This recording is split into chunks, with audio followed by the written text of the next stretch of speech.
오늘 이 믿는 8월 초하루 법회에 동참하신 모든 분들을 진심으로 존경하고 사랑합니다. 여러분 모두는 다 미래의 이룰 부처님입니다. 부처님인 여러분들과 만나서 부처님의 이야기를 함께 할 수 있는 이 인연을 참으로 아름답고 귀하게 생각합니다. 합장하십시오. 신심 제일 이타위상, 신심이 제일 첫 번째이고 남을 돕는 것이 어떤 데는 공덕이 됩니다. 대만에 103세까지 사셨던 대만 불교를 크게 일으켜줬던 인순도사의 말씀이십니다. 믿는 마음, 신심은 공덕의 어머니입니다. 그리고 도를 이루고 깨달음을 얻는 근원이 됩니다. 일체 모든 선법이 신심에서 나오고 일체 모든 공덕이 신심에서 나옵니다. 그래서 우리의 번뇌 망상을 일으키는 의심과 망상의 거물망을 다 끊어내고 애욕의 간을 건너서 열반, 최상, 무상정각의 행복인 정토를 열어 보인다고 화엄경에서 말씀하셨습니다. 신심은 우리 모두의 마음이 부처님이다라는 믿음입니다. 이 사실을 믿게 되면 우리 모두가 다 똑같이 하나의 부처님으로서 한 생명체라는 사실을 알게 됩니다. 불신충만의법계라고 했죠. 법계 전체가 그대로 부처님의 몸이다. 우리 얼굴 생김새는 다 다르지만 남녀노소 빈부귀천이 다 다르지만 그 근원으로 보면 거대한 우주 부처님의 한 몸, 한 세포입니다.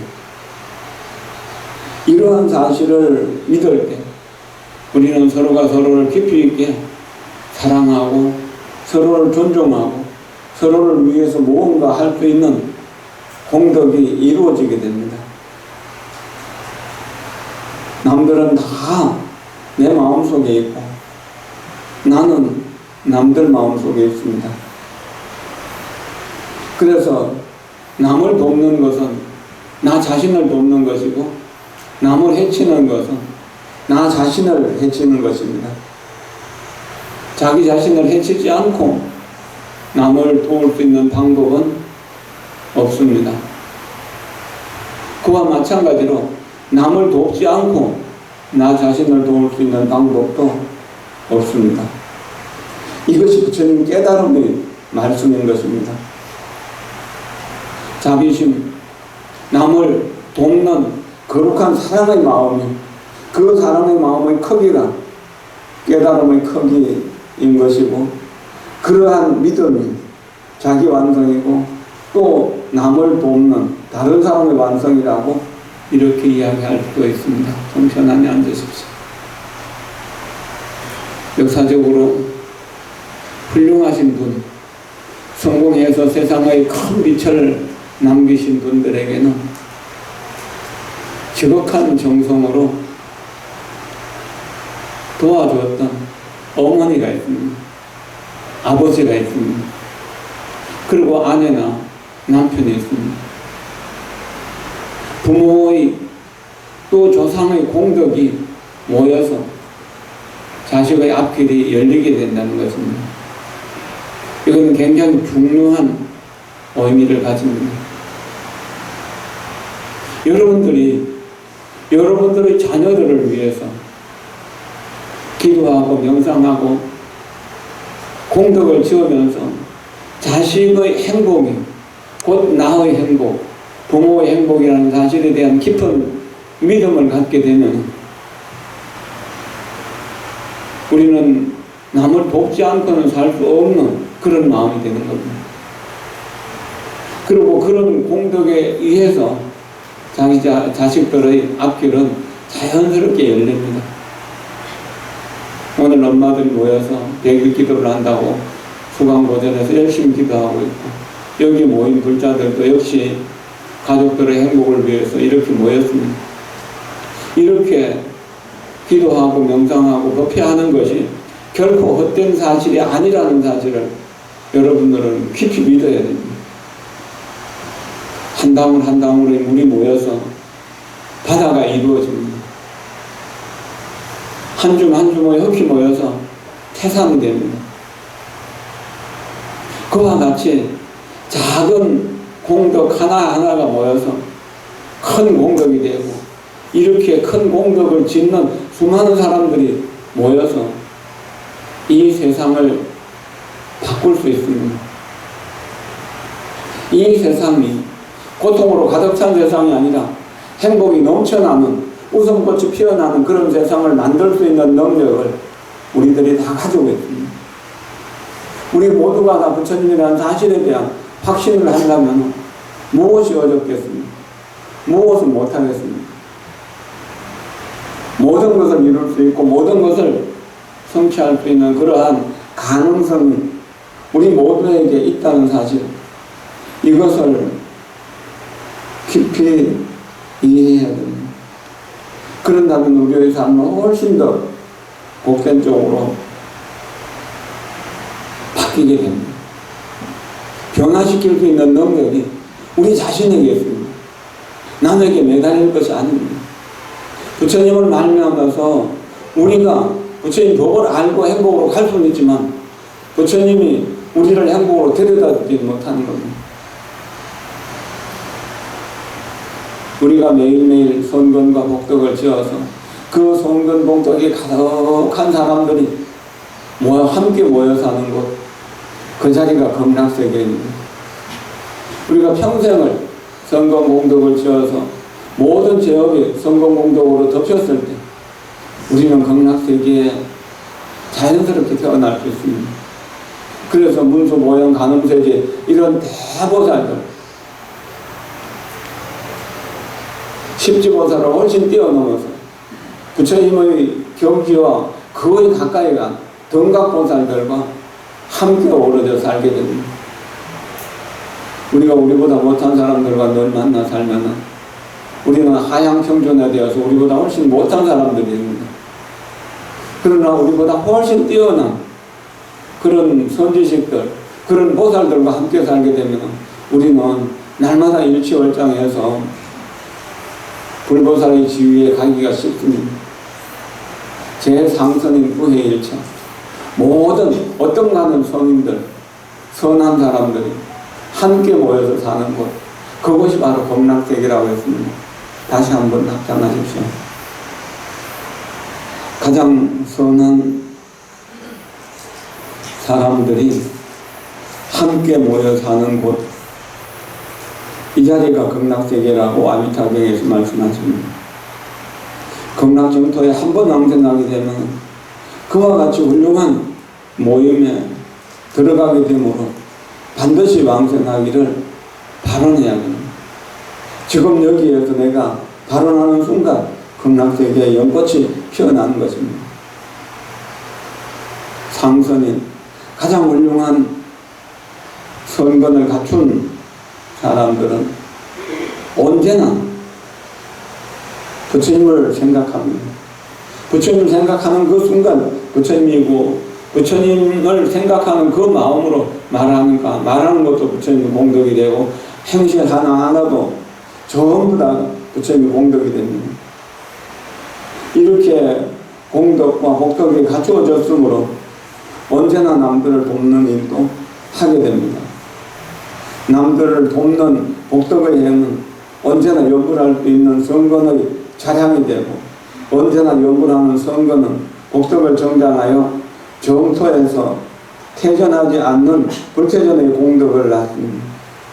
언제나 연불하는 수행자는 성건 복덕으로 불퇴전의 공덕을 갖추었으므로 상선인이라고 불리는 겁니다. 모든 상선인이 함께 모여 사는 곳을 극락이라고 합니다. 연불수행이 성건과 복덕을 정장하여 정토에 왕생하는 불태전의 상선인이 되는 것을 항상 생각하십시오.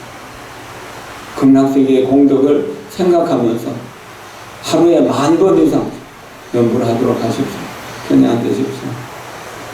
나무아미타불 나무아미타불 나무아미타불 해서 한 30시간 정도 하면 10,000번을 할 수 있습니다. 천천히 하면 5-6시간도 걸릴 수 있고, 좀 빨리 하면 2시간 안에도 할 수가 있어요. 얼마나 빨리 하는가, 얼마나 천천히 하는가 문제가 아니라 얼마나 정성스럽게 하는가가 중요한 것이죠. 우리는 고통을 싫어하면서도 어리석기 때문에 고통을 향해서 달려갑니다.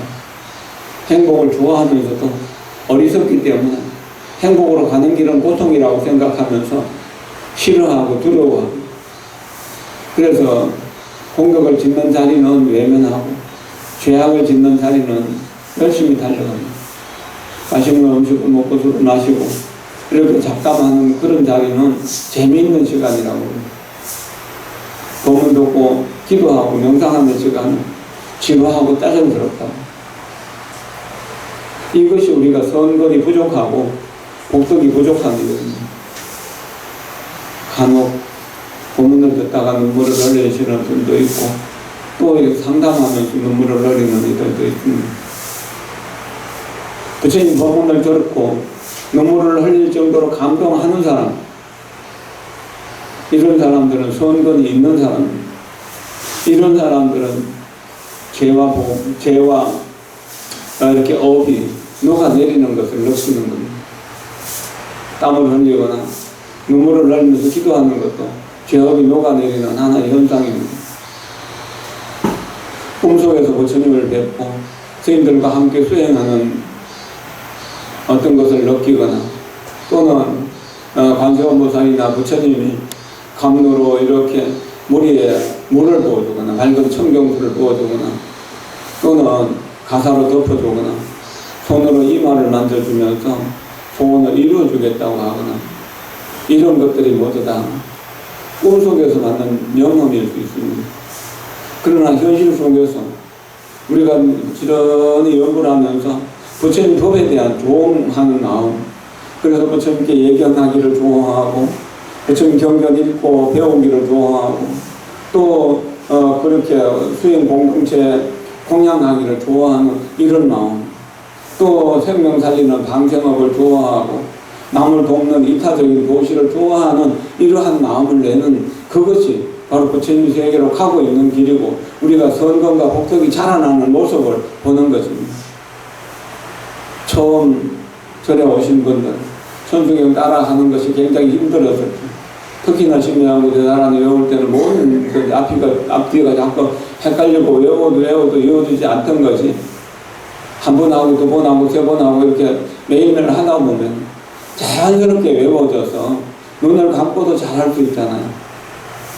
이와 같이 우리가 하기 싫어하던 또 하기 어려워하던 이런 이타적인 선행도 매일매일 하루 한 가지씩 두 가지씩 하다 보면 점점 쉬워집니다.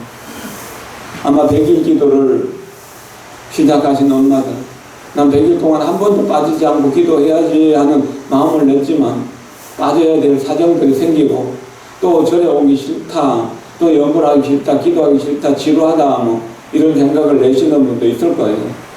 그러나 그것을 한 번 이기고 두 번 이기고 세 번 이기고 이렇게 매일매일 오다 보면 한 보름이나 한 달쯤 지나면 자연스럽게 그 시간 절에 가야지, 그 시간 기도해야지 하는 그런 마음이 자연스럽게 일어나게 됩니다. 처음은 다 어렵습니다. 여러분들이 처음 밥을 짓고 청소를 하고 빨래를 하는 일이 어려웠을 거예요. 그러나 꾸준히 매일매일 안 하면 안 되는 일이고, 또 그 일을 가족들을 위해서 즐겁게 하다 보니까 지금은 아주 쉬워졌잖아요. 이렇게 선행을 짓고 공덕을 짓는 것도 매일매일 하면은 쉬워집니다. 익숙해졌는데도 어려운 일은 없습니다. 익숙해지면 모든 것이 다 쉬워집니다. 그러나 익숙해질 때까지는 다소의 어려움이 있는데 그것을 감내해야 됩니다. 새벽 기도를 꾸준히 하시는 분이 있는데 이렇게 그 새벽 기도 하시는 꾸준히 오시는 분들은 참 대단하죠. 매일매일 해서 한 3년 지나고 5년 지나면 일어나는 일이 전혀 어려운 일이 없어요. 저건 제가 또 경험한 일이기도 하고 매일은 그렇게 꾸준히 하는 것, 이것이 중요한 일입니다. 그리고 꾸준히 하면서 그것을 즐기는 일이 중요한 겁니다. 그러면 공덕을 얻지 않으려고 해도 얻어지지 않을 수가 없는 겁니다. 제업은 소멸되지 않을 수가 없는 겁니다. 자연스럽게 제업이 소멸된 자리에 공덕이 자라나는 것은 가족이 서로 화목하게 되고 가족이 서로 하는 돕게 되고 그렇게 하면서 가족들이 하는 일들이 순조롭게 풀리게 되는 걸 느끼는 겁니다.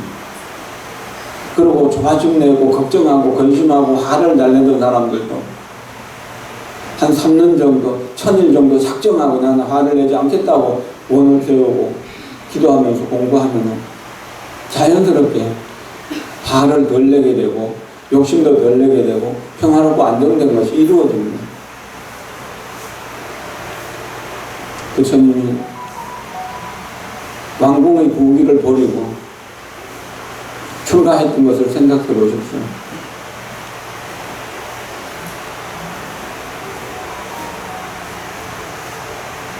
자, 지금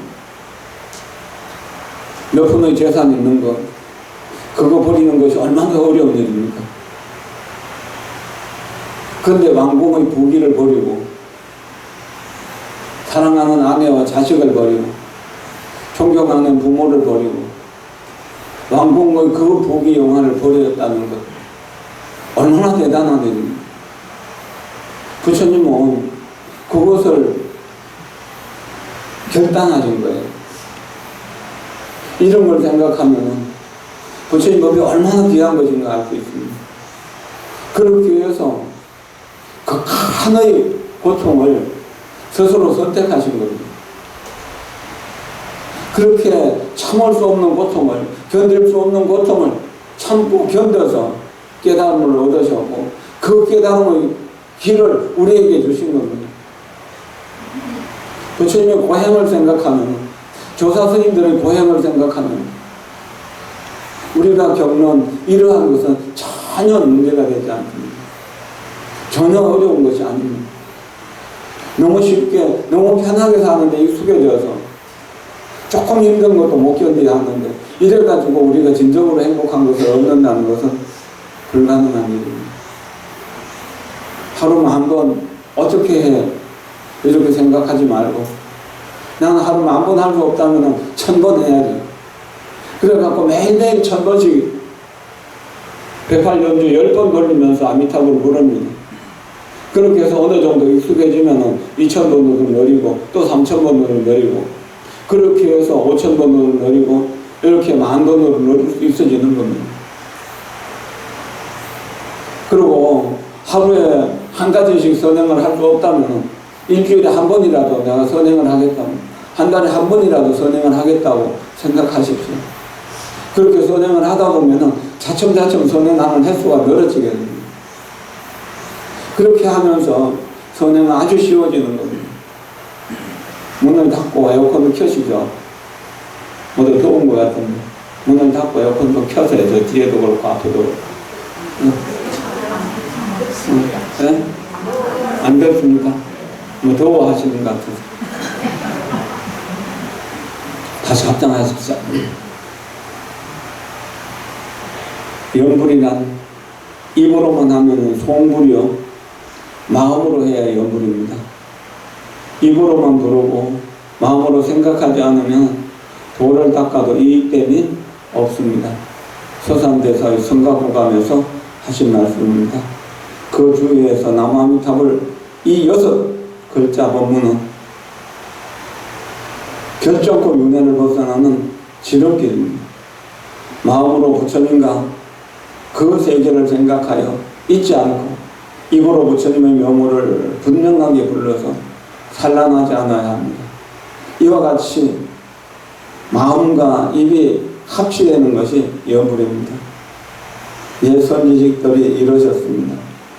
한 번의 여불 소리에 악마들은 두려움에 떨고 한 번의 그 안타부 이름이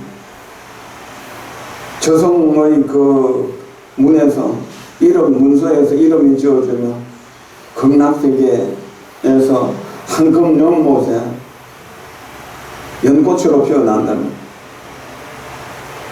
모든 지역을 소멸하려고 애쓰지 말고 아미타불을 열심히 부르십시오. 그 속에서 모든 것들이 이루어지게 됩니다. 편안하게 앉으십시오. 몸이 많이 아프신 분들, 치료하기 어려운 병에 걸리신 분들,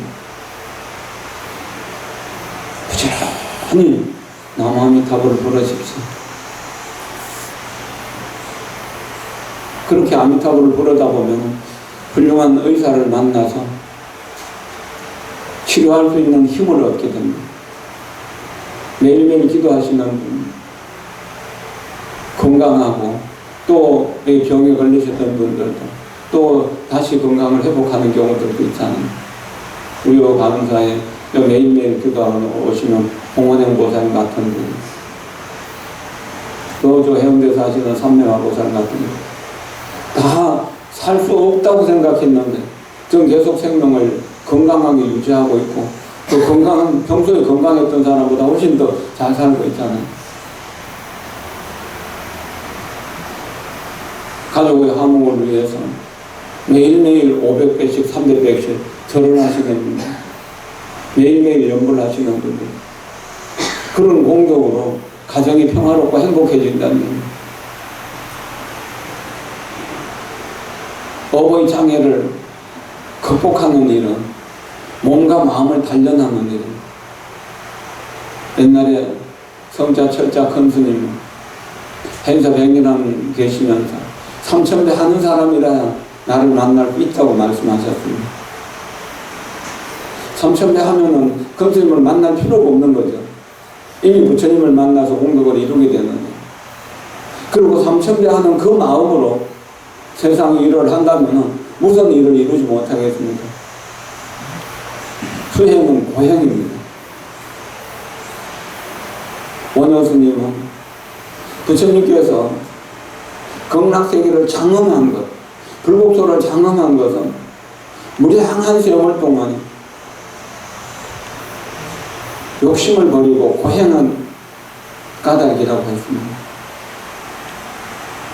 욕심을 버리고 고행한 까닭이라고 했습니다.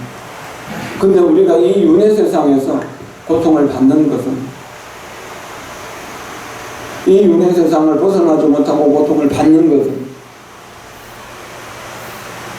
욕심과 욕망을 버리지 못하기 때문에 무량억금 동안 이것을 반복하면서도 여기서 벗어나지 못하는 것이 바로 우리의 어리석음입니다.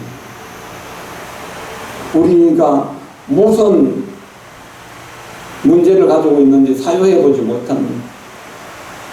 눈앞에 보이는 것만 생각하고 그 근원을 생각하지 못한다는 이야기입니다. 몇 가지 다른 이야기 좀 말씀드리겠습니다.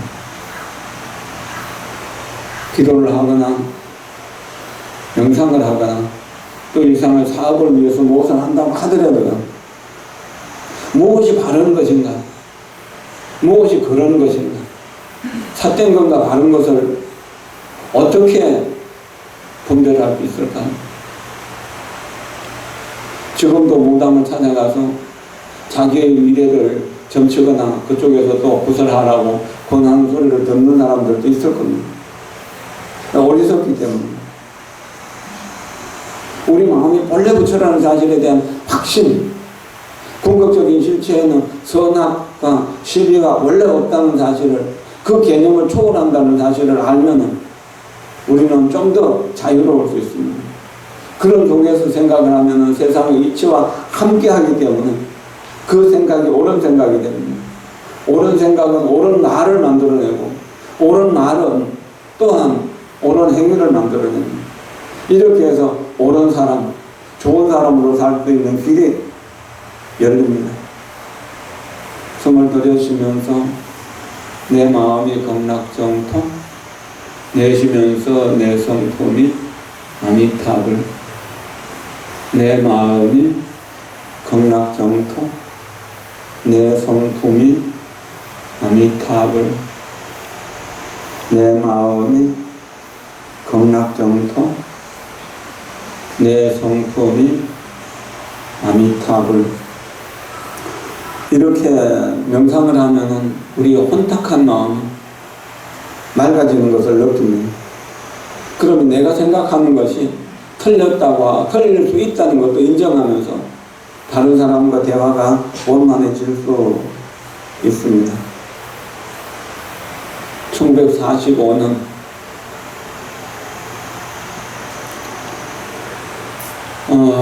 세계 제2차 대전이 끝나갈 무렵에 미국과 유럽연합에서 일본과 이탈리아와 독일을 제압하기 위해서, 특히나 일본과 대치하고 있던 미국에서 원자폭탄을 투하하는 것에 대해서 굉장히 오랫동안 심사숙고했습니다.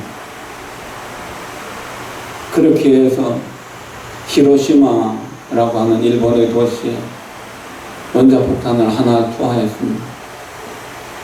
엄청나게 많은 사람들이 동시에 죽었습니다. 그리고 그래도 일본에서 항복을 하지 않으니까 다시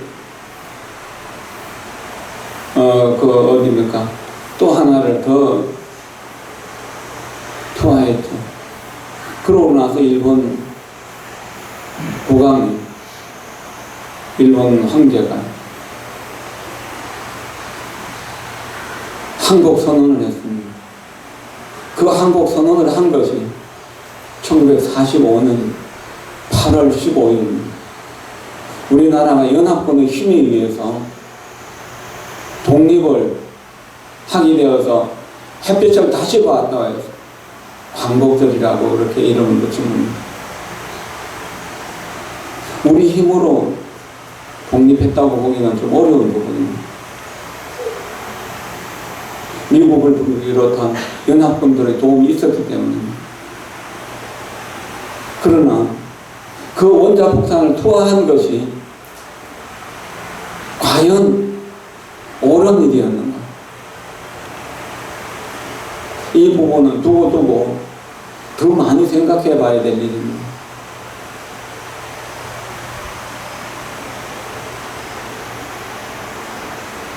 노벨이라는 사람은 폭탄 만드는 화약을 발명했죠. 그래가지고 엄청나게 많은 화약을 만들고 화약이 불티나게 팔려가지고요,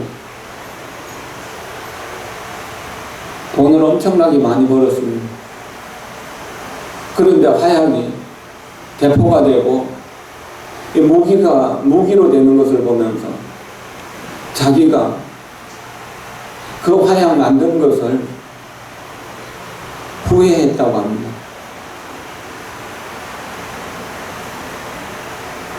(20세기) 최고의 과학자 아인슈타인이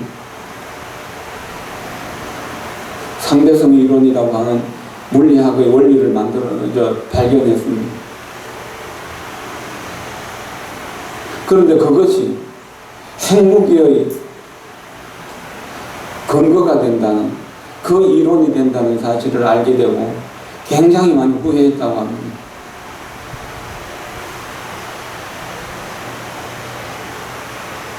(20세기) 말부터 (21세기로) 오면서 컴퓨터가 없으면 살 수 없는 세상이 됐습니다. 그것 좀 더 앞서서 텔레비전이라고 하는 게 만들어져 갖고 사람들을 얼마나 재미있게 만들었습니다. 그러나 텔레비전이 얼마나 많은 사람을 바보로 만들었고, 컴퓨터가 얼마나 많은 젊은이들을 컴퓨터 게임이나 인터넷 중독으로 해서 폐인으로 만들었습니다. 우리는 사유가 없는 상태에서, 사유가 깊지 않은 상태에서 하는 일들은 세상을 바꿀 수 있는 아주 큰 일이라고 하더라도 그것이 다 좋은 일이라고 보기는 어렵습니다. 그리고 좋은 것이라고 하더라도 좋은 마음으로 쓰지 않는다면 아주 무서운 재앙을 만들어냅니다. 북한에서 핵무기를 계속 만들어가고 실험을 하고 그러면서 한 20년, 30년 이렇게 왔잖아요. 우리는 폭탄을 이고 사는 것과 같은 두려움 속에서 살 수밖에 없습니다.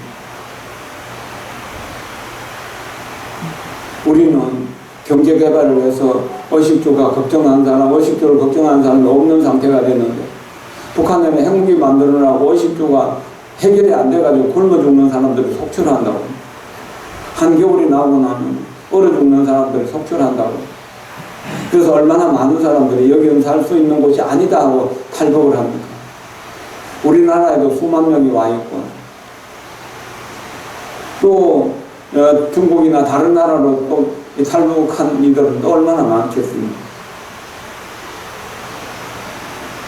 핵무기를 개발하는 것이 자기의 정권을 유지하는 데는 도움이 될지 모르겠지만 국민들을 먹여 살리는 데는 전혀 도움이 안 된다는 거예요. 아니 해악이 된다는 이야기입니다. 이와 같이 우리가 하고 있는 일들이 얼마나 이 나에게 또는 이웃에게 도움이 되는지 해악이 되는지는 깊이 깊이 생각해 봐야 됩니다. 옳고 그름을 판단하는 몇 가지 기준이 있습니다. 첫째 기준은 괴로움과 행복이라고 합니다. 옳고 그름을 판단하는 그 기준은 내가 이 일을 해서 나와 내 가족과 이웃들에게 즐거움을 주는가, 괴로움을 주는가의 차이입니다. 즐거움을 주는 것이라면 열심히 해야 되고, 괴로움을 주는 것이라면 아무리 돈이 많이 벌리더라도 하지 말아야 됩니다. 그래서 술 장사나 독약을 만드는 장사들은 그 자손들이 잘 되기가 어려운 것입니다. 인터넷 게임기를 만들어가지고, 게임 기술을 만들어가지고 돈을 엄청나게 많이 벌었던 사람이 금년 보면 우리나라의 세계 1인자, 2인자의 그 어떤 재벌이었던 사람이 자살 비슷하게 죽었다는 소식이 우리를 놀라게 했었잖아요. 쾌락과 행복은 다릅니다. 쾌락을 행복이라고 착각하는 것은 굉장히 무서운 독약입니다. 이것들을 잘 생각해야 됩니다. 우리의 부귀가 모든 사람들과 함께 공유할 수 있는 쪽으로 쓰이지 않는다면, 그리고 정상적인 방법으로 부귀를 이룬 것이 아니라면 이것은 독약을 안고 사는 것과 같아서 언제 어느 때 어떻게 될지 알 수 없는 것입니다. 부처님 가르침을 깊이 생각하고 그것을 깊이 깊이 사유해서 뭔가 세상에 이익될 수 있는 좋은 쪽으로 그렇게 써야져야 됩니다. 쾌락을 행복이라고 착각하는 사람들이 너무나 많습니다. 이것은 행복을 원하면서도 행복하다고 행복 쪽으로 이끌어 간다고 하면서 오히려 더 나쁜 쪽으로 끌고 가는 그런 원인이 됩니다. 두 번째 기준은 유익한가 해로운가입니다. 유익한가 해로운가. 유익하다고 하는 것이 어느 때도 보면 해로운 것이 될 수 있거든요. 그래서 깊이 있는 사유를 해야 됩니다. 불교라고 하는 말은 불타교육이라는 뜻입니다. 불타는 부처님이고 부처님의 가르침을 배우는 교육이라고 하는 뜻입니다. 또한 부처님이 되기 위한 교육이라는 뜻도 됩니다. 우리에게 유익한 것은 건강과 깨달음 혹은 배움에 유익한 것이라면 무엇이든 다 좋은 것입니다. 반면에 나쁜 짓, 살생하고 훔치고 사음하고 거짓말하고 꾸민말하고 이간질하고 모질고 독설하는 저주, 독설 이런 것들은 나쁜 것입니다. 그리고 어리석은 것도 또한 나쁜 것이죠. 어리석기 때문에 탐진치를 기준해서 살아가거든요. 이런 것은 어릴 때 우리가 자식들에게 제대로 가르쳐야 됩니다. 그러지 못하면 날카로운 칼을 아이들에게 쥐어주는 것 같습니다. 바른 정신 상태가 안 되는 상태에서 배우는 것은 여러 가지 문제를 낳기 때문입니다.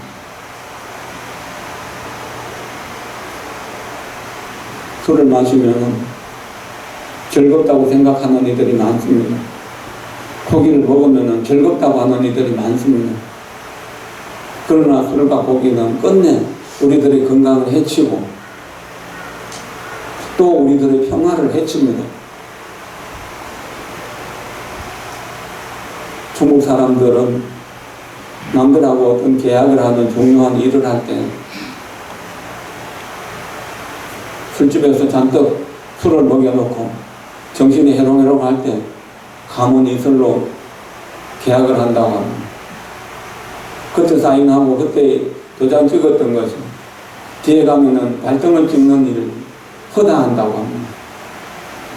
술이 취했을 때는 어떤 생각도 해서는 안 됩니다. 마약에 취해 있을 때는 어떤 일도 해서는 안 됩니다. 이런 것은 명료한 무엇이 유익한가 무엇이 해로운가에 대한 정확한 인식이 되도록 명료한 정신을 유지해야 되는 이유입니다. 술집에 가서 어떤 사업에 대한 이야기하고 골프장에 가서 사업에 대한 이야기를 하는데 그런 것들이 대체적으로 잘못된 일들입니다. 그리고 사업하는 사람들이 좀 느낌 안 좋을지 모르겠지만 자기 본인하고 같이 해외 출장 안 가고 해외 출장 가서 다른 여자들 만나고 그러면 재수 없어서 거의 일이 잘 안 되는 경우들이 굉장히 많습니다. 집안을 폭망하게 하는 원인이 된다는 거예요. 이것이 명료하지 않은 상태에서 어떤 일을 결정하고 판단하기 때문에 그렇습니다. 이거 아주 중요한 일이라는 것을 생각해야 됩니다.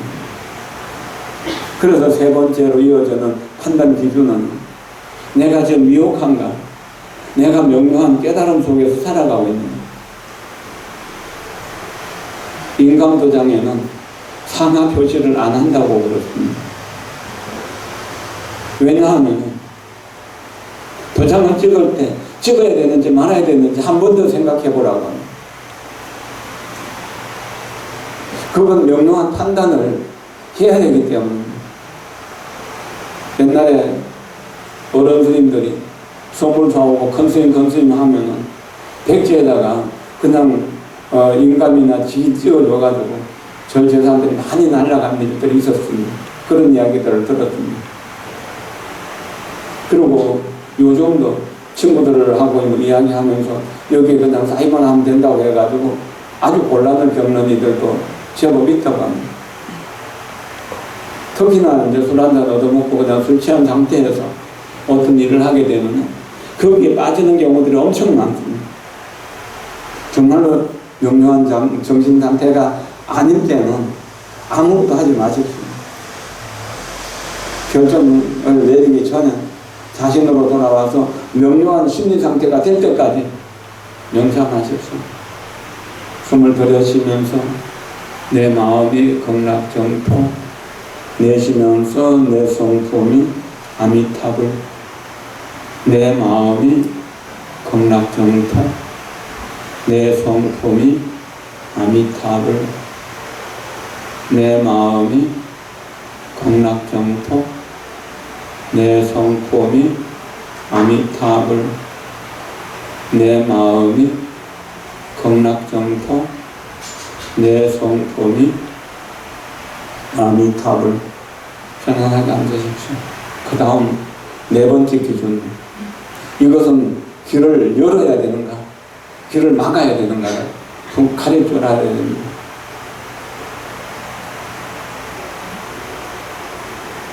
거짓말을 하지 않게를 지키기 위해 가지고 수행하는 스님이 있었습니다.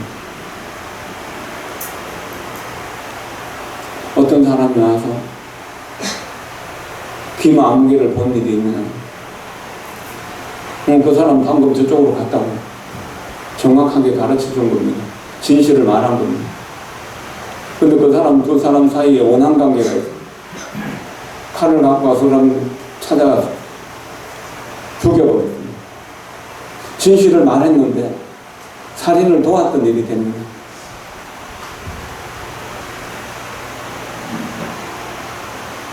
이때는 어떻게 해야 됩니까? 거짓말이 죄가 되는 줄 알지만 못 봤다 하거나 혹은 다른 곳에 갔다고 그렇게 말을 해야 되는 겁니다. 이것이 융통성입니다. 융통성이 없으면 참으로 무슨 죄를 함께 짓게 되는 수가 있습니다.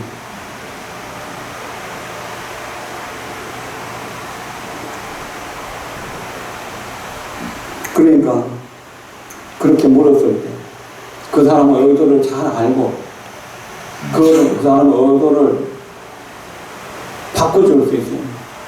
아니요, 그 사람은 보지 못했습니다라고 말하거나 당신 지금 많이 화가 나 있군요. 내하고 여기서 이야기를 좀 합시다. 그렇게 하고 발을 누그러뜨리고 그런다면 그 사람도 살인을 면하게 해줄 수 있는 거거든요.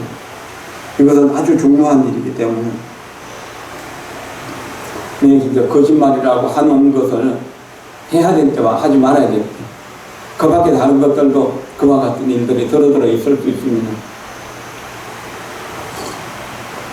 센스 있는 판단력과 융통성을 갖추지 못한 도덕은 현명한 것이 아닐 수 있습니다. 아주 중요한 일이니까 깊이 생각해 보십시오. 그리고 궁극적으로 현상과 본질에 대한 이해를 해야 됩니다. 현상은 항상 변화 가능성이 있습니다. 그러나 본질은 변하지 않습니다. 그렇기 때문에 본질의 입장에서 보기만 한다면 지금 잘못한 사람도 잘할 수 있는 가능성을 보고 잘할 수 있도록 이끌어갈 수 있습니다.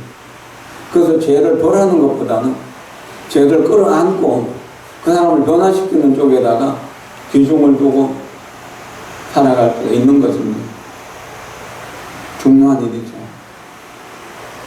융통성이 없으면 이것을 이제 융통성 없이 개를 지키는 사람들은 개검치라고 그래가지고 개치, 개검치라고.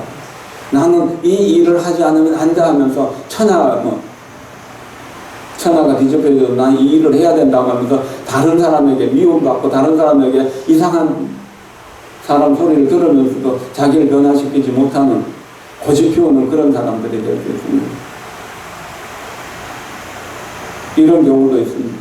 매일매일 기도하겠다고 서운한 사람, 정말로 집안에 중요한 일이 있는데 기도해야 한다고 그 챙겨놓고 그들 앉아 있으면 또 어떻게 될 겁니까? 삶은 무한한 변화의 가능성이 있으니까 끊임없이 변화하면서도 자기 본질을 지키려고 하는 그런 융통성이 아주 중요하다는 이야기입니다. 융통성이 없는 사람은 꽉 막힌 사람이라고 하고 그 사람과 대화가 잘 안 된다고 하잖아요. 실제적으로 영원한 이익이 될 수 있는 그런 것에 대해서 생각해야 됩니다. 지난 여름은 많이 더웠는데 이제 더위가 서서히 지나갑니다. 여러분도 저도 이제 숨쉴만 하죠. 물고기도 지난달에는 방생을 하면 많이 춥기 때문에 수온이 높아서 한 달 방생을 쉬었습니다. 근데 이번 달에는 방생을 하기로 했습니다. 조일의 날, 양력 9월 2일 날 여기 기도회양하고 또 저는 한의정사 법회하고 그날 오후에 방생하도록 그렇게 하겠습니다. 그리고 보름날은 합동제사를 모시기 때문에 정기적인 보름 법회는 못하게 됩니다. 추석과 합동제사로 그렇게 대처합니다. 여러분 모두가 다 언제나 평화롭고 행복하기 위해서 수행을 게을리하지 마십시오. 하루 10,000번 연구를 하면서 만일 동안 10,000가지, 하루 한 가지씩 선행을 해서 10,000가지 선행을 하는 그런 좋은 사람이 되어서 행복을 누리시기를 바랍니다. 여러분 모두를 진심으로 존경하고 사랑합니다. 감사합니다.